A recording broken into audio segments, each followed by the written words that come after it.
Good afternoon, everybody. I'm Abdel Karim. I'm an assistant professor at the Doha Institute for Graduate Studies. We are glad to have you with us today for this winter school. In today's session, Dr. Rola El-Husseini. Dr. Rola El-Husseini is a senior lecturer at the Center for Middle Eastern Studies, Lund University, Sweden. She received her PhD in 2003 from the École des Hautes Études en Sciences Sociales in Paris. From her postdoctoral fellowship at Yale University, she went on to hold positions at several American universities, including George Washington University. Her first book, Pax Syriana, Elite Politics in Post-War Lebanon, from Syracuse University Press, analyzed the Lebanese political system in the post-Civil War period. She also published on Lebanese Shiism and is currently preparing an editing volume with Mara Lichtman on this topic. Dr. Al-Husseini, we are glad to have you with us today, and the floor is yours. Dr. Amangai, good afternoon. Thank you all for being here. I would like to thank first the organizers of the Arab Center's Winter School, and I would especially like to thank Dr. Dana Kurd and Ms. Nagam Al-Aqad for their help and responsiveness. Let me start by first sharing my screen so I can present the work that I am trying to present to you today. Okay, and now it's not working.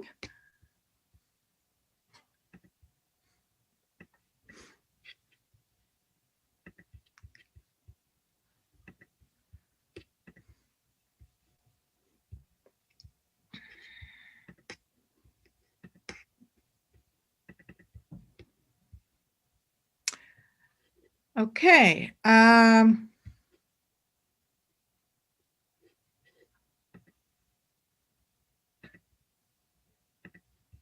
Yes. Great. So, the title of my talk today is Theorizing Gender and the Sectarian States, Evidence from Iraq and Lebanon. In the wake of the Arab uprising, several Arab states implemented gender quotas in their legislative or local elections to notable effect. Yet Lebanon has remained stubbornly outside the seemingly Arab consensus on the use of gender quotas. In contrast, the other sectarian state in the region, Iraq, has had an effective gender quota for at least or almost 20 years now. But in recent decades, as the sectarian divide was exacerbated, women no longer have an imprint on the Iraqi political scene, which remains male-dominated. While my current research addresses women's political representation in a number of Arab states, in this presentation, I will only address women's political representation in what I'm calling the sectarian states. I argue that state feminism has been less successful in these states than in other Arab states because of the nature of the political system and the intersection of gender, patriarchy, and sectarianism. I look at pro-women legislation and women's representation in the three branches of the government, the executive, the legislative, and the judiciary in these two countries. So this is basically the outline of my talk. I will start by defining state feminism, laying out the argument of this presentation, then defining what I mean by sectarian states before moving on to discuss the intersection of gender, sectarianism, and formal politics, and then examining gender and sectarianism and their intersection in my two case studies, Iraq and Lebanon. So what do I mean by state feminism? What is state feminism? State-level structural and policy strategies to promote women's rights have been termed state feminism in Nordic countries, where these state strategies have produced important gains. Following on from this success, the term has acquired a normative character in feminist European circles. State interference to promote women's rights is widely seen in these circles as a positive strategy.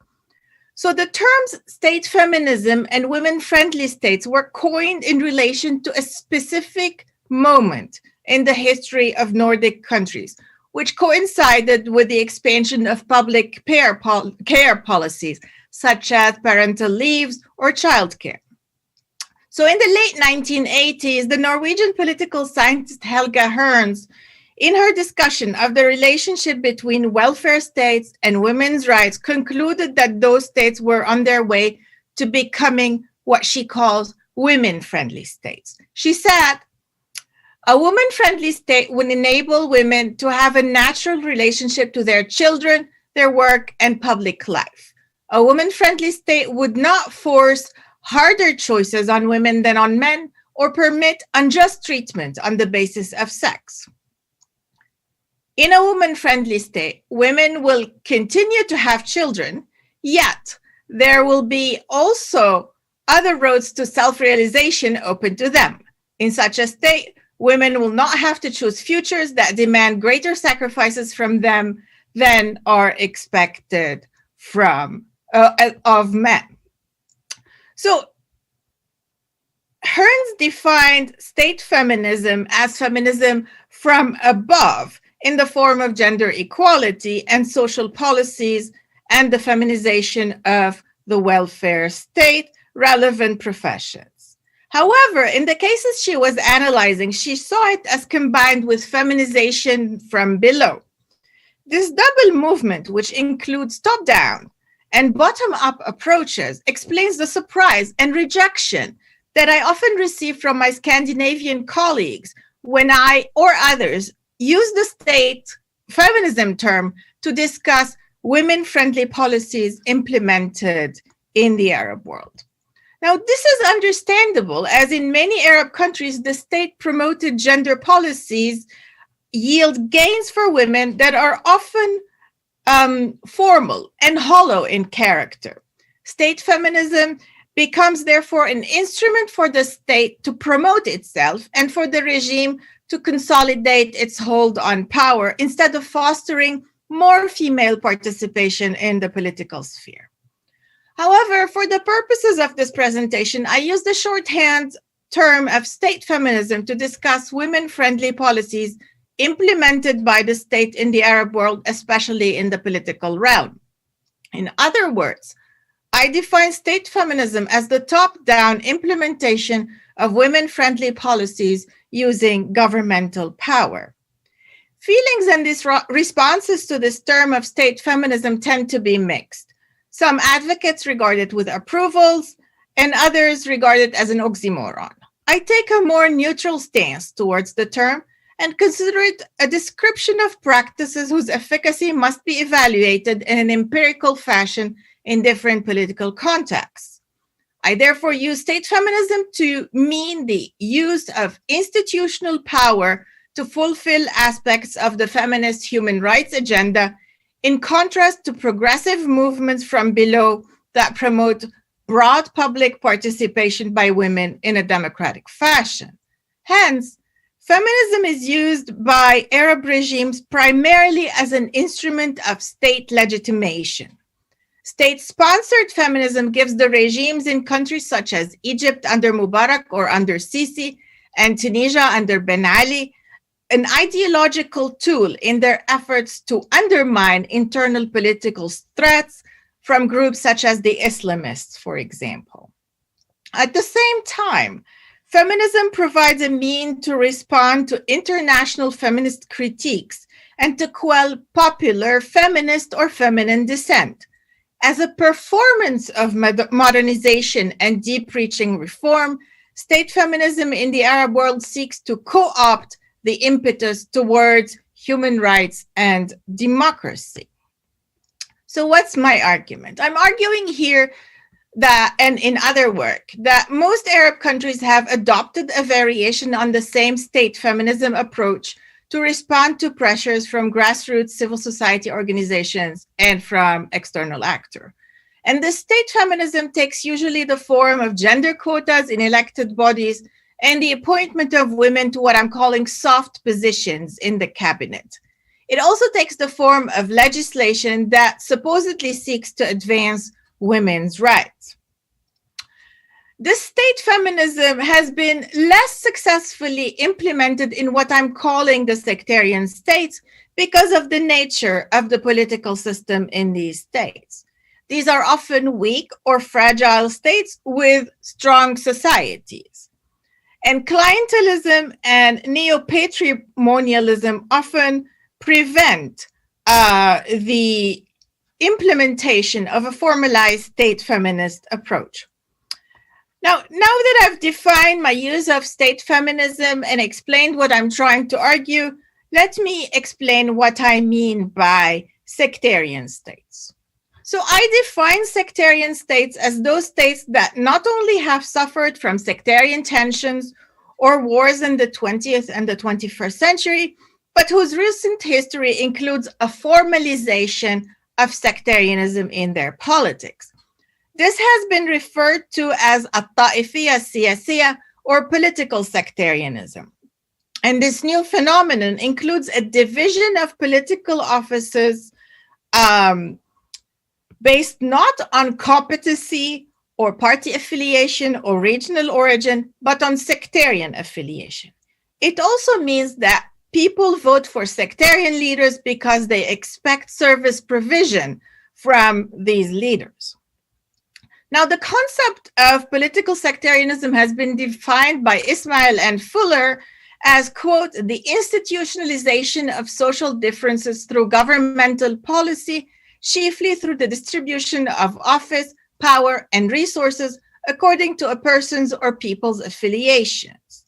Having established sectarianism as a norm of governance, political sectarianism replicates itself through society.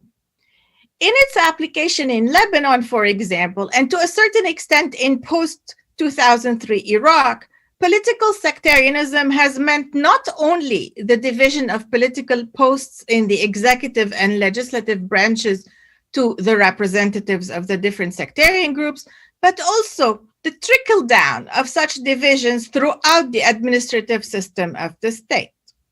In Lebanon, this has meant quotas for different sectarian groups for appointments to the civil service and some elite members' propensity to bloat the bureaucracy with members of their community to shore up their popularity among their base. So political sectarianism has involved a tug of war between the different sects and ethnic groups to acquire a share of the spoils of the state. This divvying up of shares has even acquired a name, muhasasa, or apportionment. It also entails widespread grand corruption among political actors who use the state as their own cash cow, resulting in the entrenchment of neo-patrimonialism and endemic corruption. The impact of neo-patrimonialism and corruption on women's political participation and representation should not be underestimated. Women often refuse to be associated with what is called dirty politics because they know that societal misogyny will lead to harsher repercussions for them than those that men face. Patriarchy manifests itself in how female politicians are perceived by the general public and the social requirement that they project an image of moral purity. This is a double standard that, for example, does not apply to men.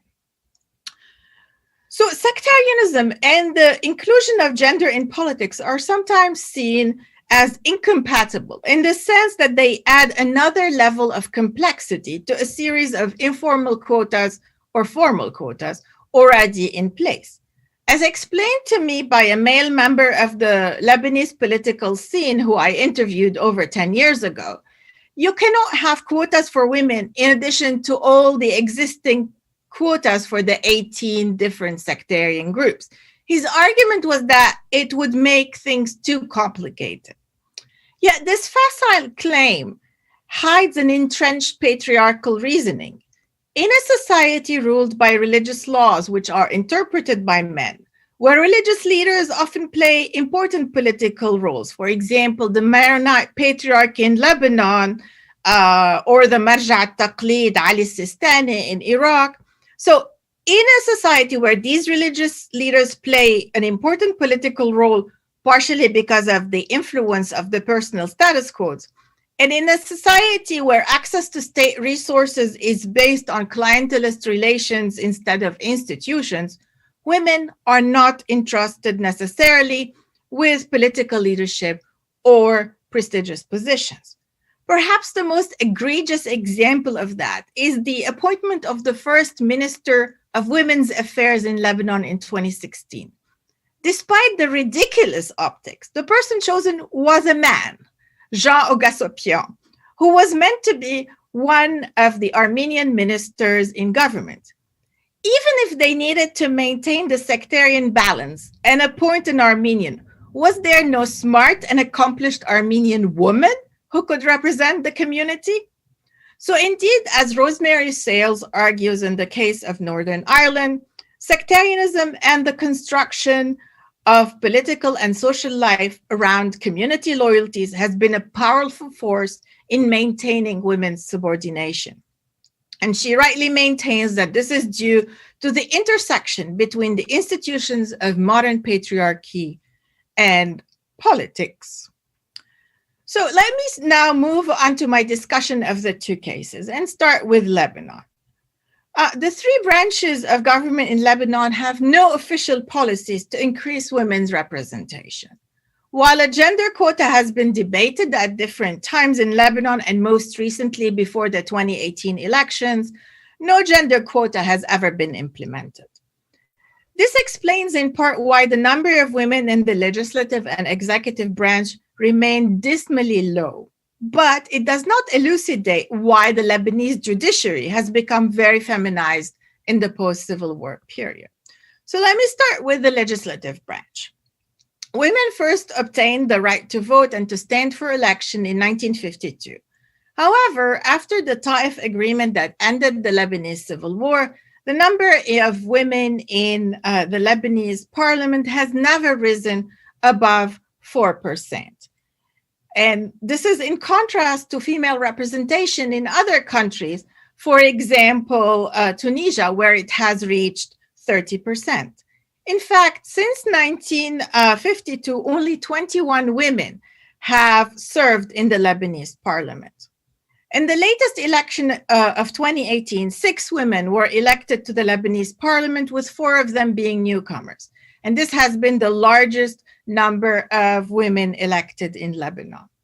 Now, female legislators have often been the wives, widows, or sisters of well-known female politicians. Here we have from the left to the right, Setrida Jaja, the wife of a politician, Christian politician, Naila Mawad, the widow of a politician, and Bahiya al-Hariri, the sister of former Prime Minister Rafi al-Hariri. This type of female politician is referred to in the literature as the women in black, as they are often in mourning. They are placeholders for the men in their lives and are sometimes waiting for the rightful heir to grow up and take his place in the political scene, as we saw, for example, in the case of Naila Mawad in the middle here. Despite her success as a politician, she stepped down when her son grew up and let him unsuccessfully run for office in 2009. When women unrelated to important politicians are elected to parliament, they tend to be unknown, highly educated women plucked out of obscurity by the leader of their sect and included on the electoral list of the Zaim to give a veneer of modernity and westernization to this list. I'm thinking here, for example, of Ghenwa Jalloul under Hariri the father. Here you see her on the left. And Dima Jamali, you see here on the right, who was elected on Saad Hariri's list in 2018. Both are academics who were teaching at the American University of Beirut, the premier institution in Lebanon, when they were chosen to run for office. Most recently, Jamali's election was contested because of an allegation of irregularities by one of her opponents, and her election was invalidated by the Constitutional Council. A by-election was held in April 2019, and Saad Hariri himself campaigned for her ahead of this by-election, touting her accomplishments. Jamali got re-elected despite low turnout. Turnout was estimated to be at 6%, because Hariri and another Sunni Zaim, Najib Mikati, threw their combined weight behind her and guaranteed her election. Women like the women in black or the few token academics that I'm discussing here, elected to parliament, usually have no political program of their own, nor do they possess an independent political constituency. They do not push for female-friendly legislation in parliament and are therefore to be seen as representatives of their sect and of the male politicians for whom they act as agents. They are not representative of women in general. So their representation is more descriptive than substantive. Now, what about the executive in Lebanon, the government? In the executive, where women have only been included after the end of the civil war and only since 2004, the number of female ministers has usually been around 2 to 3 in most of the new millennium Lebanese government. And for the first decades, these female ministers did not even hold any of the so-called sovereign ministries, for example, defense or interior. They were given less important portfolios, such as industry, a sector that is almost non-existent in Lebanon, or the issue of the displaced, an issue that has been totally marginalized. It's only in 2019 that the first Lebanese and Arab woman was appointed as Minister of Interior in the cabinet of Saad Hariri, Raya Hafar al-Hassan. Al-Hassan is a female minister of first. She had also been the first female minister of finance in the Arab world in 2009. And while she's competent, she owes her appointment to her relationship with the Hariri family and former Prime Minister Fouad Sanyura. The cabinet of Hassan Diab, formed in 2020, had the largest number of female ministers in Lebanese history. It included 6 ministers, or 30% of the cabinet, and was seen by observers as an attempt to present a more modern and reformist image of Lebanon, and as a way to cozy up to the international community and to feminists. The Diab cabinet also combined in the person of one woman, this woman that you see in front of you, the first deputy prime minister and the first female defense minister in the Arab world. Now, Arab women are rarely granted such key portfolios, which are often seen as a male purview.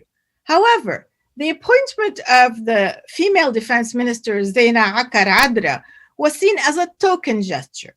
She was an agent for her husband, Jawad Adra, whose name had been mentioned as a possible minister in a previous government and who had been rejected by other parties forming the Lebanese ruling coalition. So basically what we can say is that this cabinet headed by Hassan Diab was seen by many observers of the Lebanese political scene as superficial, as providing superficial nominal reforms that co-opt women's demands for substantial representation. And the women appointed to ministerial portfolios have been chosen by important male politicians, or the Zu'ama, who play an important part in the sectarian distribution of power. The female ministers have never held political positions before and were mostly newcomers to the political scene, but they were nominated by male political patrons. Once they are out of office, female ministers often disappear from formal politics. They rarely leave a political imprint, and they have not been able to run for office in their home districts because they have no political clout or no constituency of their own. And note here that there has never been a female president or prime minister in Lebanon, nor is one likely in the foreseeable future because of this intersection of patriarchy, gender, and sectarianism. In other words, family linkages or clientelist relations rather than competence determine whether women are included in the political sphere. Neo-patrimonialism has been therefore the main reason for women's inclusion in the legislative and executive branches of the Lebanese government. As the state is relatively weak in Lebanon and state interests have been hijacked by different sectarian interests, a formalized or institutionalized state feminism has never been employed by the Lebanese state as a way to shore up its credentials or to project an image of reform and modernization. Indeed, one of the many paradoxes of contemporary Lebanon is its very westernized looking and relatively liberal female population, at least in urban areas, juxtaposed to its very patriarchal and archaic laws on, for example, issues such as child custody or nationality. These issues are still ruled by sectarian interest at the expense of women's rights. Now, what about the judiciary? What I've described so far makes the increasingly large presence of women in the Lebanese judiciary even more interesting and an even more puzzling contradiction. Indeed, the Lebanese judiciary is quite feminized, with women representing about 48% of judges in 2017. And this number was expected to cross the 50% threshold by 2020, as most of the judges retiring were male and those entering the profession were female. The incremental increase of female judges has taken place over about 4 decades. Women represented only 2.5% in 1980 of the judiciary and 15% in 1993. The reason for this increase in the number of women in the judiciary is twofold. There was the end of the Civil War in 1990, which had seen low numbers of judges remaining because of resignations during the Civil War. And the field also became less attractive to men due to limited wages compared to other legal professions, such as international law firms, for example. The Lebanese authorities tried to mitigate against this feminization of the judiciary by increasing the salaries of judges in 1994 and 2011 in an attempt to make the field more appealing to men, quite unsuccessfully. However, despite their large number in the judiciary, women remain in weaker positions. Indeed, the presence of the women in the judiciary does not automatically guarantee gender equality in judicial institutions. Patriarchal, sectarian, and political modes of thinking overwhelm the awareness of the principles of gender equality. In addition, women are still excluded from certain senior and sensitive judicial positions. For example, the Supreme Judicial Council has had only 1 woman out of 10 members since 2006, which does not reflect the fact that women make up about half of the judges eligible for appointment to this council. Women are also underrepresented in fields such as military justice, which they only entered in 2010, and criminal justice, where observers have suspected an institutional bias in favor of male judges. Female judges have also been unable to accede to religious courts, which have jurisdiction over personal status issues such as divorce or child custody. And therefore, these issues have significant impact on the lives of all Lebanese, both male and female. In addition, female judges tend to be concentrated in Beirut rather than rural or peripheral areas, as they comprise the majority, for example, of judges in Beirut, 51%, and Mount Lebanon, the area near Beirut, where they are 56.5% following the 2017 appointments. However, in a positive sign, and maybe as a reflection of women's increased numbers in the judiciary, the recent cabinet of Hassana Diab included the first female Minister of Justice, Marie-Claude Najm. Nevertheless, one should not read too much into that appointment, as she is closely associated with the Free Patriotic Movement of the Lebanese President Michel Aoun. So here I want to compare the judiciary to other branches of government and to look at this puzzling contradiction. The large number of women in the judiciary is explained by the lack of appeal of the profession among male lawyers and the stability and social standing of the profession for women. The fact that entry into the judiciary is based on an examination in which women excel through determination and hard work is also an important factor.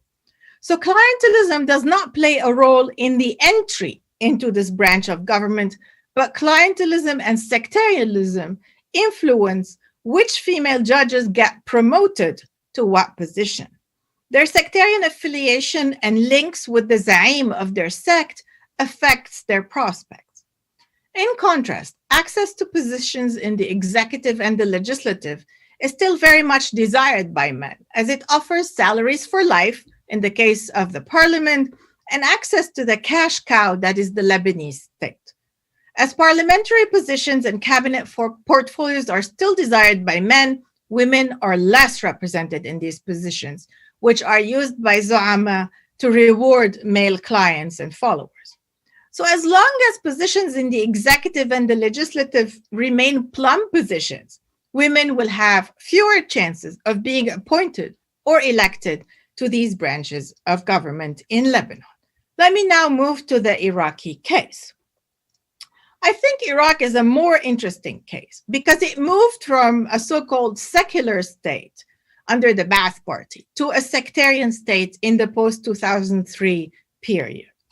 There was also a shift in the form of state feminism employed by the Iraqi state, from one that encouraged female-friendly laws to one that implemented mandatory quotas for women in the legislature. Now, according to Zahra Ali, the politics regarding women's rights in Iraq went through two distinct and contradictory periods in Ba'athist Iraq. The first period was that of state feminism and ranged from the early 1970s to the mid-1980s.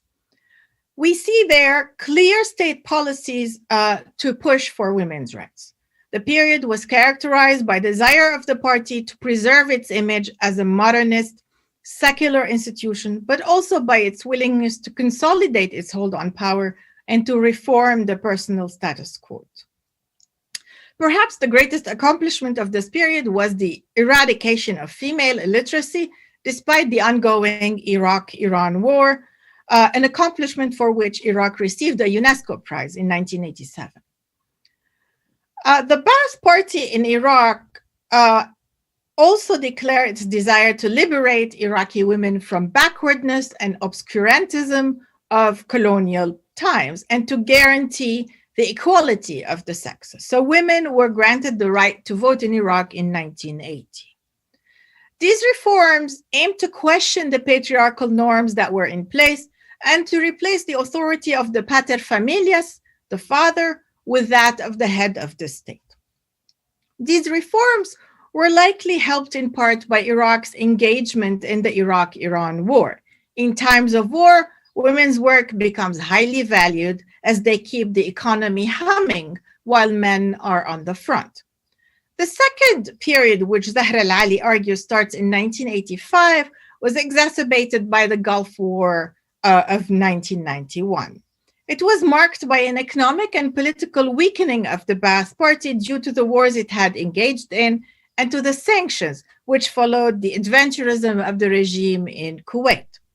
Counterintuitively, the Ba'ath Party then retreated from state feminism to consolidate its base among tribal chiefs and to gain popularity in the areas where political Islam was resurgent. During that period, the personal status code was modified anew, this time in a backward direction, to give more control to tribalism and so-called traditional Islamic values. So in its new political and social contract after the Gulf War, the Ba'ath Party reaffirmed the Islamic and tribal character of Iraqi society. The government's play on tribal, sectarian, and ethnic identities was an attempt to consolidate its hold on power, and it ended up weakening the sense of national belonging of all Iraqis. The consequences of this exacerbation of subnational identities came to be felt after the US invasion. This is when we see the rise of sectarianism and the increasingly important role it plays in the running of the Iraqi state.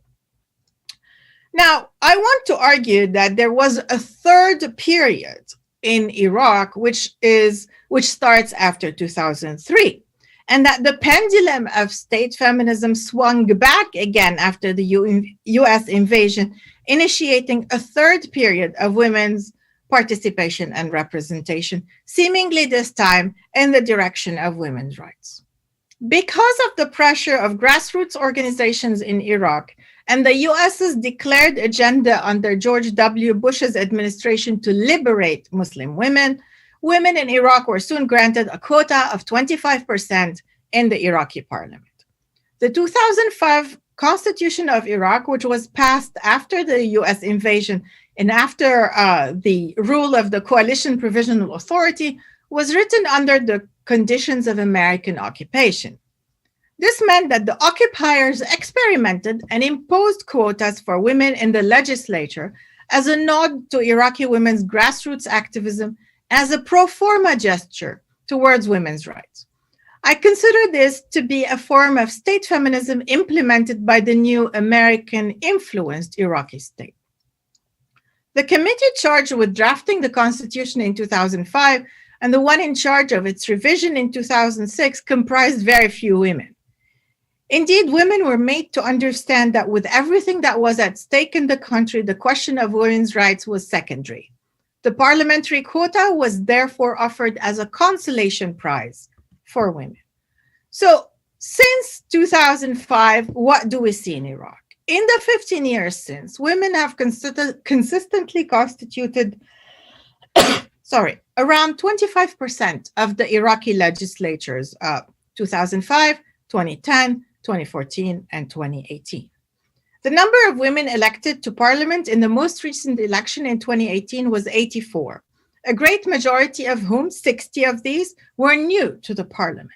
This demonstrates the limited capacity of women in the Iraqi system to create constituencies and to be re-elected. Hence the need for an elite circulation among female parliamentarians, as political parties and power brokers need to bring fresh female faces to the scene. One of the problems with the existing gender quota is that if a woman vacates her seat in the Council of Representatives in the parliament, she can be replaced by a man. This allows parties to run women candidates, and then when these women win, pressure them to resign and appoint a man in their place. This makes the women placeholders for their male counterparts. Such an issue is not exclusive to Iraq. We saw similar practices, for example, in Mexico.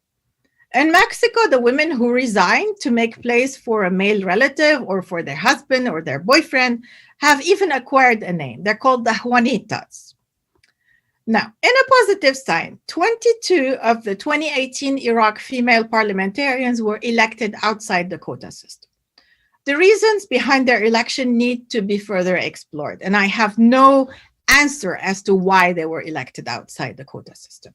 Were they elected because of an electoral program or because of tribal or sectarian ties? I do not know. Had they been on the electoral list of one of the main political parties, or were they running as independent, is also another question I would like to answer. But do female parliamentarians represent their group once elected, or are they do they represent their gender once elected, or are they representative of their sectarian groups? Preliminary evidence leads me to believe that these women are often treated as tokens. A female MP from Mosul has said, quote, "As long as there is a quota, people perceive women as gap fillers and not deserving members of parliament," end of quote. Another female candidate used the term political decor to describe women in the Iraqi parliament. So Iraqi female parliamentarians also do not necessarily draft legislation that promote women's rights. Most recently, in March 2017, there was a female MP who pushed for legislation that encourages polygamy and offered tax incentives to encourage men to marry more than one woman. Also in 2017, a law was proposed in the Iraqi parliament by about 40 Islamist parliamentarians. This law would have taken women's rights back at least a century in Iraq by decreasing the age of marriage to 9 years. An earlier version of this bill was withdrawn in 2014 after pressure from Ayatollah Sistani. And while civil society activists have been up in arms about this law, there was no strong opposition from any female MP to this law. What about the government? In the first Iraqi government, in the first cabinet after the fall of Saddam Hussein, there were 6 female ministers. but the number has steadily decreased since to 4 female ministers, then to 2, and finally only to 1 female minister. In the cabinets of Adel Abd al-Mahdi from October 2018 to May 2020, and Mustafa al-Qadhimi from May 2020 to the present. These women were never appointed to key ministries and were often given what I'm calling soft portfolios, or those considered secondary, such as human rights, environment, education, or women's affairs. For example, the female minister in the current Al-Qadhimi cabinet holds the housing portfolio. The limited number of female ministers was imputed to the fact that the different political coalitions do not nominate women to represent them, allegedly because of tribal traditions and the recent experience with democracy. This has led some female politicians to argue for the necessity of a 30% female quota in the cabinet, despite the fact that such a quota would require a constitutional amendment. So it seems to me that the entrenchment of sectarianism in the past 2 decades in Iraqi politics, combined with tribal traditions, has meant a decrease in the number and role of women in many state institutions, in addition to a weakening of the Iraqi state itself. The state feminist policy of legislative quotas has, to this point, protected women's political representation, even though their effectiveness in parliament is very debatable. So what about the judiciary? Iraq was a groundbreaker in the inclusion of women in the judiciary. The first female judge in the Arab world, Zakiya Haqqi, was appointed in Iraq in 1959, following the 1958 coup, which overthrew the Iraqi monarchy and established the modern republic. However, the political upheavals in contemporary Iraqi history soon hindered more women from joining the ranks of judges. In 1979, only 3 women graduated from Iraq's Judicial Institute, and they were the first women to be appointed under the regime of Saddam Hussein. However, by 1984, and in the context of the Iraq-Iran war, Saddam's government started prohibiting women from entering the Judicial Institute. This was part of a larger conservative crackdown that I mentioned, and it was part of increased paternalism during the war. So after the US invasion of 2003, women were allowed again to enter the Judicial Institute and to join the judiciary. However, the number of women in the judiciary has remained very low, and women represent only 7% of Iraqi judges. There are some signs of activism among these female judges, manifested in the creation in February 2019 of the Association of Iraqi Women Judges. The association is made up of 5 judges with 3 alternates, elected by all members of the judiciary. In August 2020, this new association joined the International Association of Women Judges based in Washington, D.C., and they've been trying to raise their profile. The membership of the Iraqi Association of Women Judges in an international organization was supported by the head of the Iraqi Judicial Council, and it was touted as an accomplishment on the website of the council. So the Iraqi judiciary remains an almost exclusively male domain, contrary to the parliament. Not only are men the majority, but they control all high-status positions. Only 7 female judges in all of Iraq preside over criminal courts, and 2 women judges are in the courts of appeal. Contrary to the Lebanese judiciary, the Iraqi judiciary has not been devalued and remains a prized position for men. This is especially important in a country which suffers from high unemployment rates, about 13% these days, according to the ILO. And this is important because men still need these stable and relatively well-paid government jobs. It is therefore not surprising to see women making up only 7% of all Iraqi judges. So the apparent contradiction between the high number of women in the legislature, as mandated by the Iraqi constitution drafted under American influence, and the low number of women in the Iraqi executive and the judiciary shows that the gender quota in parliament remains a Western imposition. It has not permeated Iraqi political life or helped change the perception of women in politics. Iraq, in a sense, flips the Lebanese model with more women in the legislative than in the judiciary. This leads me to conclude that the Lebanese model is somehow more organic, as the increase in the number of female judges is an accurate reflection of the education and determination of Lebanese women. The quota in the Iraqi parliament seems, in comparison, like an artificial Western-imposed political device that does not reflect the general status of women in Iraq. So to conclude, the Lebanese state has never attempted to use state feminism to consolidate its hold on power. Lebanon did not implement any quotas for women or push for pro-women laws that would upset the sectarian order. The end result of this sectarian and patriarchal order is that only 21 women have been elected to the legislature since the 1950s, and a very small number of women have been appointed to the cabinet, and that only since the mid-2000s. All these women are beholden either to the men or their family or to a male sectarian leader. They are not representative of Lebanese women's interests at large. And while the judiciary may appear to run counter to this trend on the surface, the diminished status and economic rewards of membership in the judiciary reinforce the fact that there is limited opportunity for advancement in the highest levels of public life in Lebanon for women. While the Lebanese case is primarily static, the Iraqi case provides a demonstration of how the rise of sectarianism can not only limit, but regress the participation of women in governance. Under the Ba'ath Party, a form of state feminism was implemented in the 1970s and early 80s. After 1990 and the start of the sanctions regime, the Iraqi state used societal cleavages to divide and rule and eliminated some of the pro-women policies that had been put in place. The post-US invasion period saw a return of state feminism under pressure from women's rights organizations and in response to the Bush administration's declared agenda of promoting Muslim women. However, more than a decade and a half after the quota regime went into effect, female politicians in Iraq remain beholden to sectarian leaders and to sectarian interests.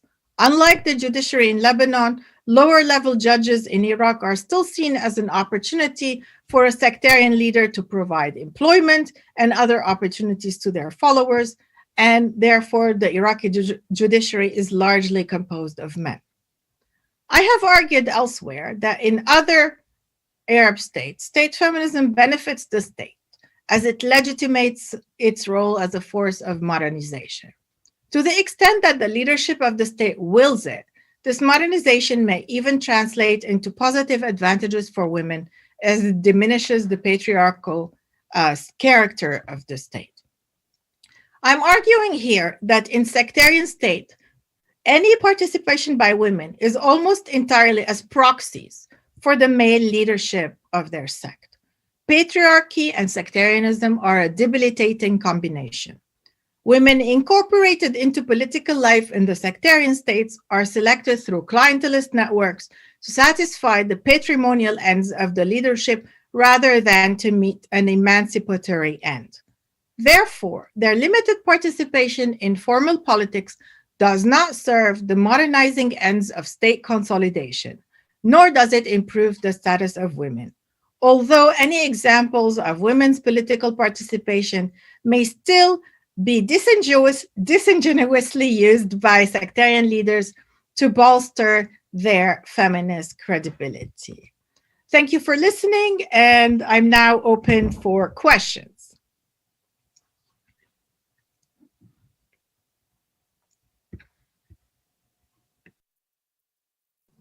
Thank you very much, Dr. El-Husseini, for this great presentation.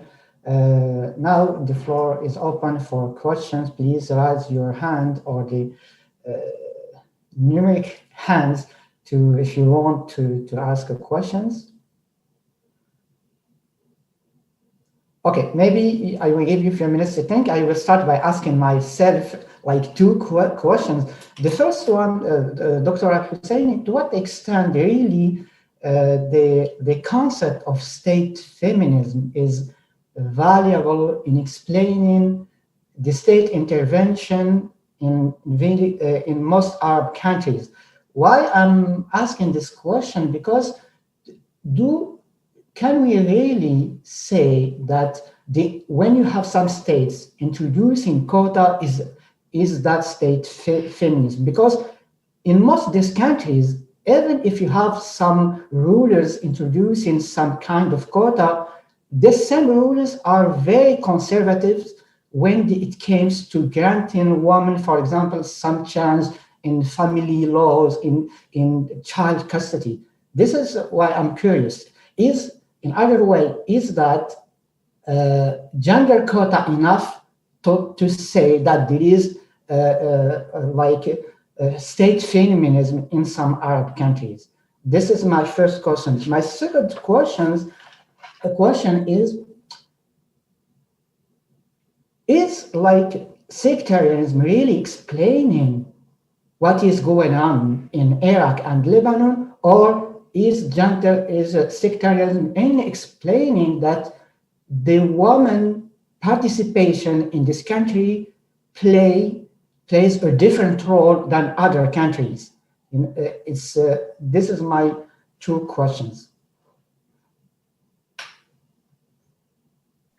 Thank you very much for these questions. These are great questions. So I think your first question, basically, you're assuming, like many scholars in Europe, that the term state feminism has a normative meaning, that it's a positive thing.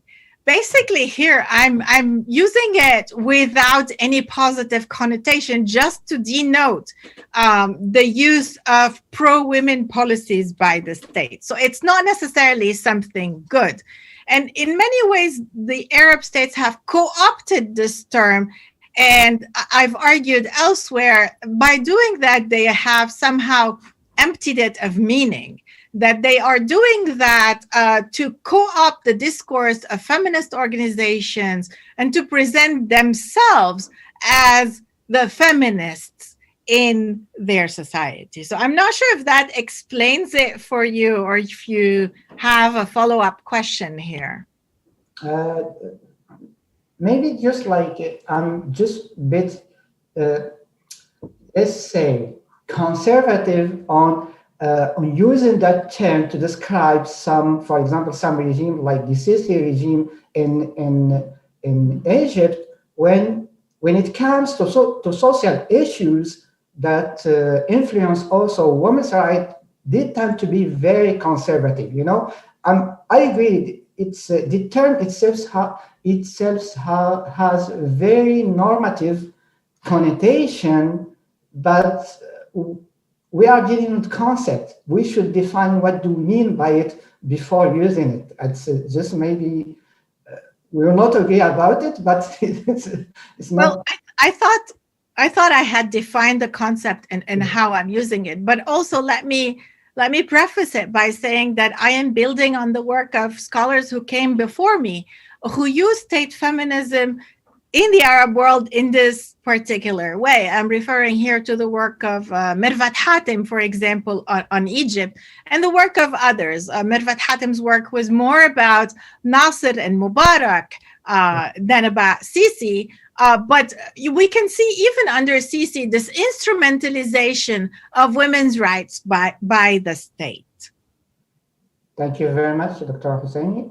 I think that Maria has a question. Please go ahead, Maria. Unmute yourself, please. Unmute yourself, please. Now, I found it extremely interesting, your lecture. Regarding Lebanon, you were talking about all the politician women that they've been so far related to either by family or by connections. That's what gave them power, and like very little voice to talk about women issues. What do you think the role of women that are now playing a role in the civil society, in those parties, new parties that they are emerging. I'm thinking, for example, of Paula Jacobian, who actually got even into parliament. Does she represent another kind of, a new kind of woman politician in Lebanon? Thank you for this question. I think what we're seeing with these new parties is an attempt by the civil society to get rid of sectarianism. Paula Jacobian and others have built on the work of organizations like Beirut Madinati and You Stink and others to try to create an alternative for the sectarian system. I think the Lebanese system is currently in a gridlock. Definitely since the October 2019 revolution or so-called revolution, definitely since the explosion in August 2020 in Beirut. So I think we will be seeing either changes taking place in Lebanon and maybe new voices emerging, or if things continue to be the same, I imagine a collapse of the Lebanese state. But I think Paula Jacobian and there was also Jumana Haddad who ran and allegedly even won, but whose election was contested, and they brought in someone else at the last minute who was more, in relation with the sectarian leaders. Yeah, they do represent a new type of female politician, maybe, but to what extent can they be elected? I'm not sure. Thank you very much, Dr. Husseini. I think that Aisha has a question. Please go ahead. Yes, thank you very much. Thank you, Professor El-Husseini, for the lecture. I had a question on the trends of women being involved in politics and peace building. And I've read Sabrina Karim's research, as well as earlier Raja Singham Sananayak and Ann Thickner's. But do you see similar trends in the case of Lebanon and Iraq, women's involvement actually helping peace processes and peace building within the nations? Yeah, I mean, allegedly Lebanon has had or is post-conflict since at least 1990. So to what extent, and women have really not had a role there. As for Iraq, yeah, I'm not sure, honestly. I don't know how to answer this question because both countries are considered post-conflict. And when we think of women's role in peace and security, we're thinking usually of countries that are currently in conflict and the role that women would have as negotiators and women's place on the table in the settlement that would end the war. So in both these cases, I'm not sure to what extent that would apply. Thank you very much, Dr. Husseini. Arash, do you still have a question? Yes, if I may. Please go ahead. Should I? We hear you. Sorry, I had a bit of a trouble hearing. Can you hear me now? Yes. Yes, sorry.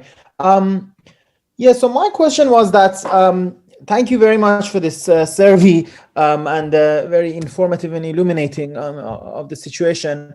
When we compare the situation to Iran, where of course there has been huge limits on all sorts of female participation in the political system in Iran, on all levels, including the reformist sort of more progressive parties who, even when they included women, they made fun basically of women's demands, saying, it's like we have such important tasks in society like democratization, and they put women's issues on the back burner, and has a long history even in the leftist movements that happened before.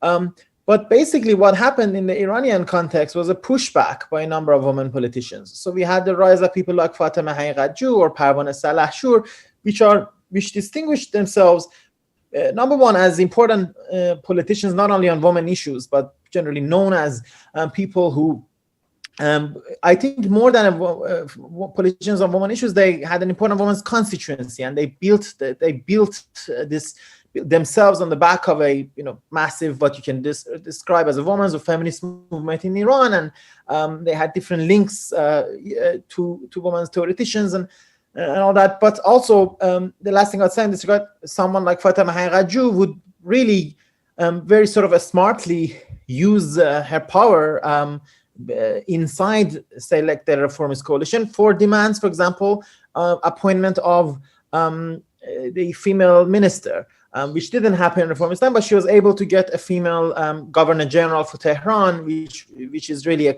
cabinet level importance. So I wonder if, if there have been rise of figures who use the cracks in the system, if you will, to push women's demands, despite very much them knowing that it's like the other parties want to use them as political decor, and if there is a connection that is some an organic connection that they have to a feminist movement, either sort of in academia or socially, which certainly, as I said, was the case in the Iranian case. Thank you very much for this question. I think what you're describing in the Iranian case is the intersection of religion or of patriarchy and gender. But we are missing the third component that I've tried to articulate in my presentation, which is sectarianism and the role of sectarianism. So this is why Iran would be more comparable to, say, a country like Morocco or Jordan or Tunisia even, than it would be to my two cases here, where this additional component comes into play, a component that does not exist in the Iranian case, which I personally see as the only Shia-dominated or the only state where Shiism is the official religion of the state, basically. This does not mean that sectarianism does not exist in Iran, or that there is no Sunni minority or Baha'is that are discriminated against, but there is no institutionalization of sectarianism in the political system in Iran. Thank you very much, Dr. Husseini. I think that Bushra wants to ask a question. Please go ahead. Thank you for the lecture, Dr. El-Husseini. My question is about the preferences of women and the grassroots movements in the Middle East. I've seen many grassroots movements organized and led by women. As these consequences of the low participation of women in these executive, legislative, or judiciary branches, is it maybe the preferences of women of these groups, because politics in this region mostly considered as a dirty tool. So maybe not only because of the systemic prevention of the state or the system itself, is it possible that women are not interested in to raise their voice in this way, or they can prefer other ways? Thank you. Yeah, I mentioned the idea of dirty politics and moral purity, and how women do not necessarily want to be involved in informal politics because it can tar them and give them a bad reputation in some cases. But this does not mean that women in the region are not interested in formal politics. I mean, we see that, for example, in the increase of number of women running for office. We saw large numbers of women running for office in both Iraq and Lebanon in 2018. I think it was over 2,600 in Iraq.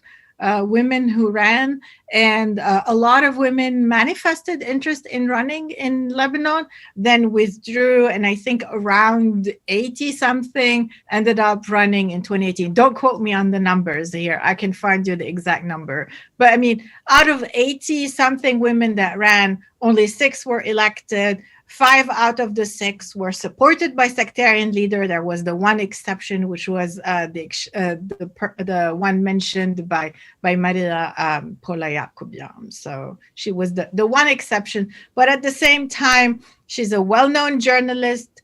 She was on TV all the time. So she has a higher profile than your average female candidate.